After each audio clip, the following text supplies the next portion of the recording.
ತುಂಬಾ ಚೆನ್ನಾಗಿದೆ. ಅವರ ಒಂದು ಅಭಿವೃದ್ಧಿ ಕೆಲಸ ಕಾರ್ಯಗಳು ಮಾಡಿರ್ತಕ್ಕಂಥ 5 ವರ್ಷದಿಂದನೂ ಎಲ್ಲಾ ರೀತಿಲೂ ತುಂಬಾ ಚೆನ್ನಾಗಿದೆ. ಆ ಕೆಲಸ ಕಾರ್ಯದವರು ಜನ ನೋಡಿ ಜನಗಳು ಮತ ಹಾಕ್ಬೇಕು. ಕಾವೇರಿ ನೀರು ವ್ಯವಸ್ಥೆ ಮಾಡಿದ್ದಾರೆ, ಒಳಚರಂಡಿ ವ್ಯವಸ್ಥೆ ಮಾಡಿದ್ದಾರೆ. ಊರಿನ ಅಭಿವೃದ್ಧಿಗಳು ಎಷ್ಟೋ ಕಡೆ ಎಲ್ಲಾ ಕಡೆನೂ ರಸ್ತೆಗಳು ರಸ್ತೆಗಳು ಮಾಡಿದ್ದಾರೆ, ಇಂದಿರಾ ಕ್ಯಾಂಟೀನ್ ಮಾಡಿದ್ದಾರೆ.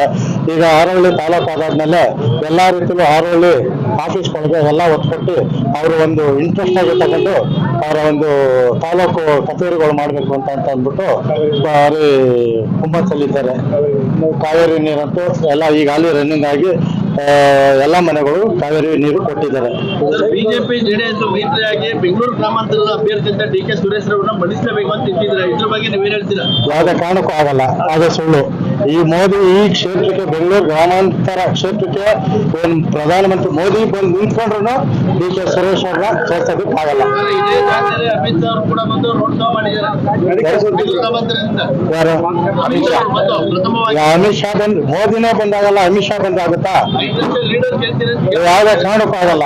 ನಾವು 1.5 ಲಕ್ಷ ಲೀಡಲ್ಲಿ ಗೆಲ್ತೀವಿ. ನಮ್ಮ ಸುರೇಶ್ ಅವರು ಕಾಂಗ್ರೆಸ್ ಪಕ್ಷದಿಂದ 1.5 ಲಕ್ಷ ಲೀಡಲ್ಲಿ ನಾವು ಗೆಲ್ತೀವಿ. ಹಾರೋಹಳ್ಳಿ ಗ್ರಾಮದ ಪರವಾಗಿ ಏನ್ ಹೇಳಕ್ ಇಷ್ಟಪಡ್ತೀವಿ?